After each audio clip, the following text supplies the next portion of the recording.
मैं दास हूँ तुम्हारा, मैं दास हूँ तुम्हारा।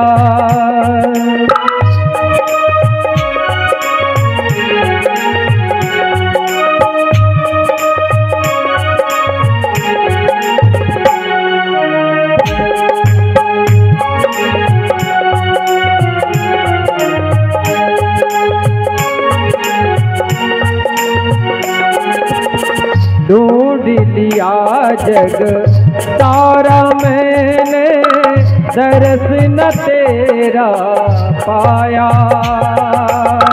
ढूंढ लिया जग सारा मैंने, दर्श न तेरा पाया। जब मन को एकाग्र किया तो दिल बिच तू समाया। भव पार करने वाले बाके बिहारी हमारे, मैं दास हूँ तुम्हारा, मैं दास हूँ तुम्हारा।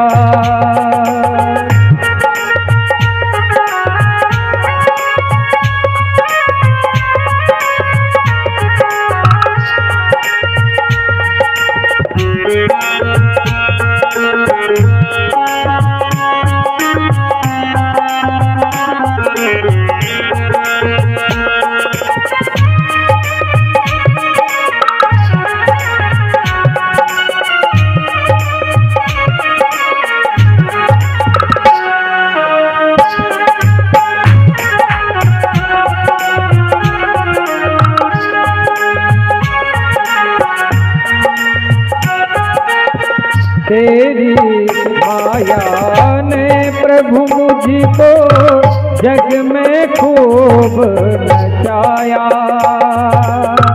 तेरी माया ने प्रभु मुझको जग में खूब नचाया।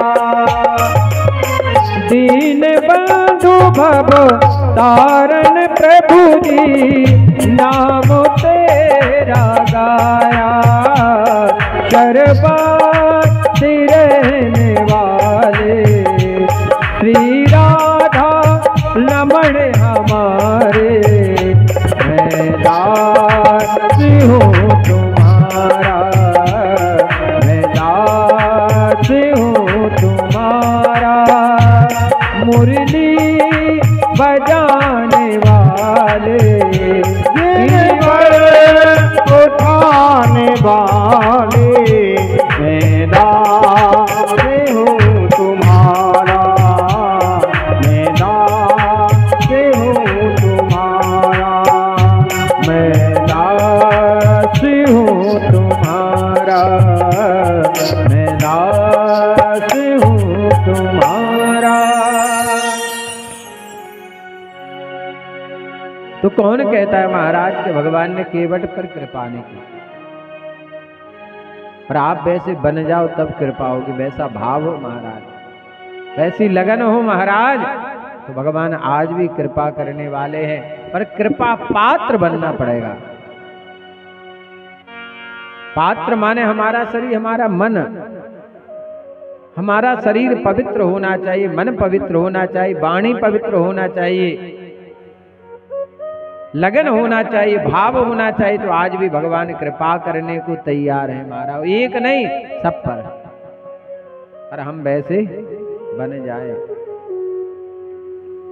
राजा परीक्षित को सुखदेव महाराज ने कहा, हे परीक्षित जी महाराज,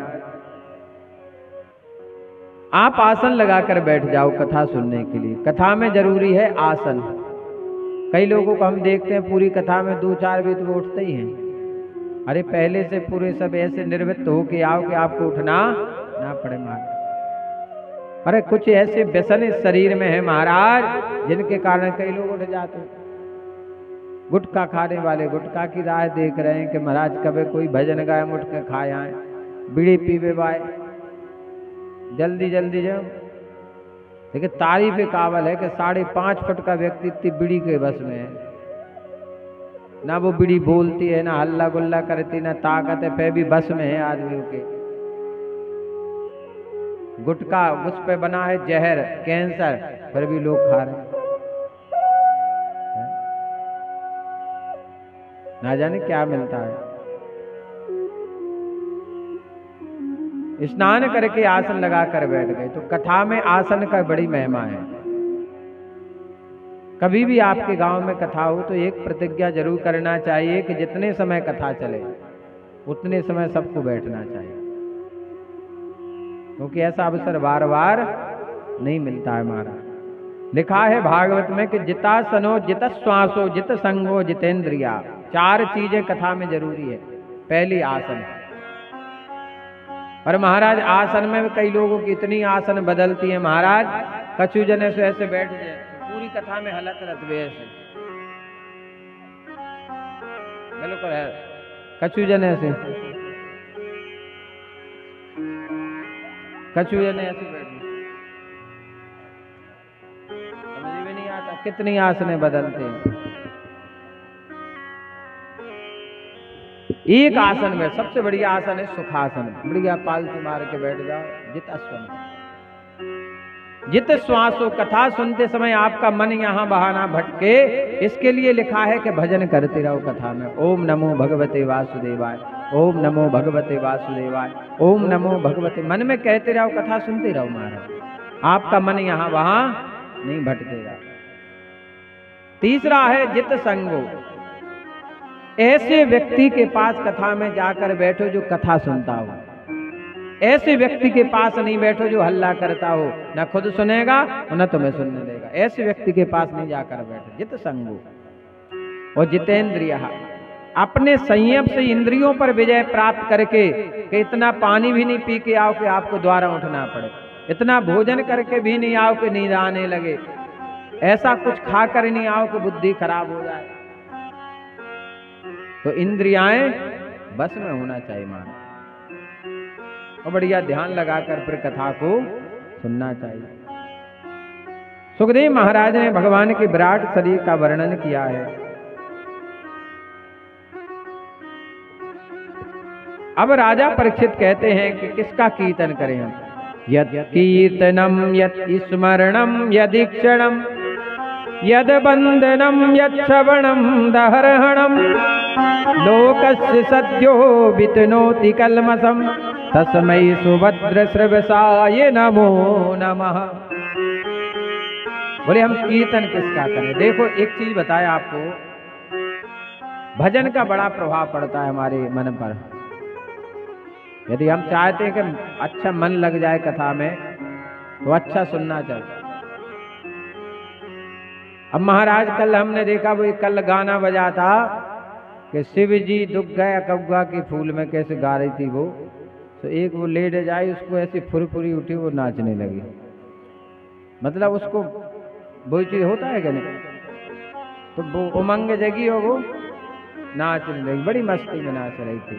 हम देख रहे थे उस गाने को, हम पूरी रात गुनगुनाते रहे, सुबह भी गुनगुनाते रहे। अब भूल गए हम उसको। कुछ संगीत में होता, लेकिन ऐसे संगीत से हमें भगवान की प्राप्ति नहीं हो सकती। महाराज जो भगवान के पद है ना, भजन, इनको सुनने से मन लगता है। जैसे बड़े सुंदर भजन है मीराबाई के हैं। पायो जी मैंने राम रतन धन पायो, पायो जी मैंने राम रतन धन पायो, पायो जी मैंने राम रतन धन पायो। मीराबाई जब अपने गोपाल जी की पूजा करती थी, उन्हें सजाती, स्नान कराती, दूध से, दही से, शहद से, शक्कर से, और गाती जाती। पायो जी मैंने राम रतन धन पायो, पायो जी मैंने राम रतन धन पायो। वस्तु अमोलिक दी मेरे सद्गुरु, वस्तु अमोलक दे मेरे सतगुरु, कृपा कर अपनायो, पायो जी मैंने राम रतन धन पायो, पायो जी मैंने राम रतन धन पायो।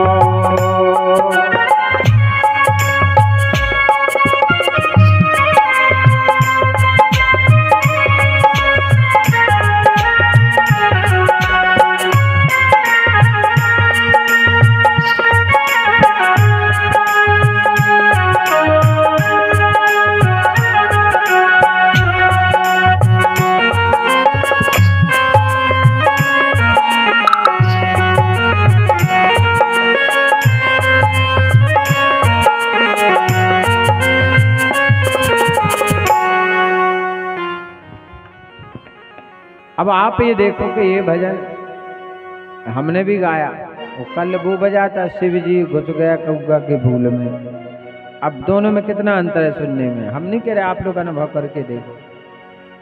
उसमें नाचने का मन कर रहा है और इसमें भगवान की भक्ति में डूबने का मन कर रहा है। ये मीराबाई का पद है। मीराबाई जब ठाकुर जी की पूजा करती थी वो ऐसी पद गाती थी महाराज। वृंदावन पहुंची आली री मोह लागे वृंदावन नीको, घर घर तुलसी ठाकुर से। आपको अपने घर को वृंदावन बनाना है, बढ़िया ठाकुर जी घर में रखो, तुलसी महारानी घर में विराजमान करो। और जिस घर में तुलसी हो ठाकुर जी हो वो घर वृंदावन बन जाता है, क्योंकि तुलसी को संस्कृत में वृंदा कहा गया। तो घर घर तुलसी ठाकुर सेवा दर्शन गोविंद जी को, आली री मोह लागे वृंदावन नीको। बोले गोविंद भगवान की। तो बढ़िया सुंदर भगवान के भजन कीर्तन करना चाहिए, सुनना चाहिए। राजा परीक्षित महाराज कहते हैं किसका कीर्तन करें? बोले गोविंद का कीर्तन करो। राधे श्याम सीताराम, राधे श्याम सीताराम। यत स्मरणम, और हमेशा एक बात का स्मरण रखना जीवन में कि हम कुछ नहीं है, भगवान सब कुछ है। जैसे खेतों में फसल बोवेगी, गारंटी है कि हमें मिल जाए? कोई गारंटी ले सकता है? जैसे शिवरात्रि आऊ तो बाद है होने लगा, पैसा तो सब चौपट होगा, तो इतना तो नहीं गिरे थे। अब बिल्कुल नहीं गिरे तुम्हारे थे, एक नहीं गिरेगा। क्योंकि जहां धर्म होता है, पूजा पाठ होता है महाराज, उस नगर ग्राम में कभी ओलावृष्टि नहीं होती महाराज। ओलावृष्टि वहां होती है जहां पाप होता है महाराज। इसलिए पाप से बचना, कि आपके ग्राम में कोई पाप ना हो। तो सदैव इस बात का स्मरण रखना चाहिए कि हम भगवान के हैं। जब हम यहाँ नहीं थे तो भगवान के पास, जैसे फोटो के आगे क्या लिखा देते हम लोग, स्वर्गीय वैकुंठ आदिवासी, पर गारंटी का भी वैकुंठ में है। पता है क्या? एक लड़का के पिताजी मर गए तो मोड़ा गांव अस्थियां लेके इलाहाबाद, तो कुंभ चल रहा था, बहुत भीड़ थी। बोले संगम तक तो पहुंच में शाम हो जाए, हमारी ट्रेन छूट जाए। कल ने कहा भैया जो नाली कितने तक गया और नैदा, कल गंगा जी में मिल रहा, उन्हें उतई ढा दी पिताजी की अस्थि। बोले तई से चले जाए पिताजी गंगा जी में। जैसे लमोड़ा घर लौट के आओ तो पत्नी को स्वप्न दा पति देव ने कहा देखो जो कितना दुष्ट है, हमें नाली में बहाया। माँ ने कहा बेटा पिताजी की अस्थियां तुमने गंगा जी में नहीं डाली का? कल कहा मम्मी तुम्हें कहां से पता? कल ने भी आए स्वप्न देवे।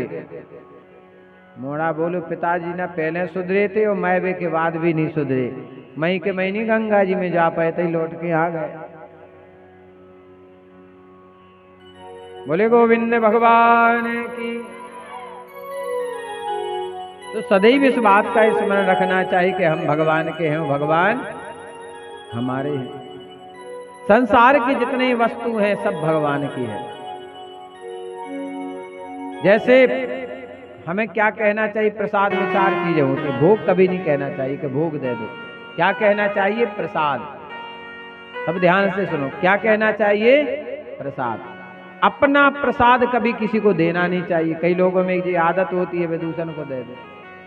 तीसरी चीज, प्रसाद को ज्यादा समय तक नहीं रखना चाहिए। सुबह रख दो, शाम को खा रहे।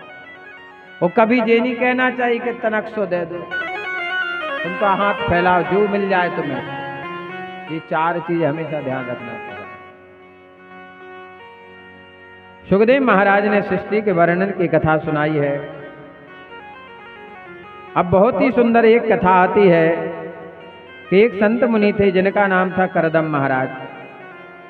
करदम महाराज के लिए देवहूति नाम की कन्या ब्याई। अभी दिन में जो हमने कथा सुनी वो प्रसूति की सुनी, जो दक्ष प्रजापति को ब्याई गई, जिनके सती हुई। अब दूसरी कन्या हुई देवहूति, जो करदम मुनि को ब्याई गई। और करदम महाराज ऐसे तपस्वी थे महाराज कि जैसे इनका विवाह हुआ और ये समाधि में चले गए भजन करने। और पहले की स्त्रियां इतनी अच्छी होती थी महाराज, तो कुछ नहीं कहते थे, सेवा करते थे। वो चरणों की सेवा करने लगी। नारी का एक ही धर्म है, केवल पति की सेवा। सब स्त्रियों इस बात को बड़े ध्यान से सुनो। एक ही धर्म है, केवल पति की सेवा, जहां से आपको भगवान की प्राप्ति हो सकती। भले आप नवरात्रि ढाल लो, चाहे गुरुवार व्रत कर लो, चाहे संकटा माता कर लो, चाहे 16 सोमवार कर लो, कुछ नहीं हो रहा। नारी का धर्म क्या है? एक ही धर्म एक व्रत नेमा काय बचन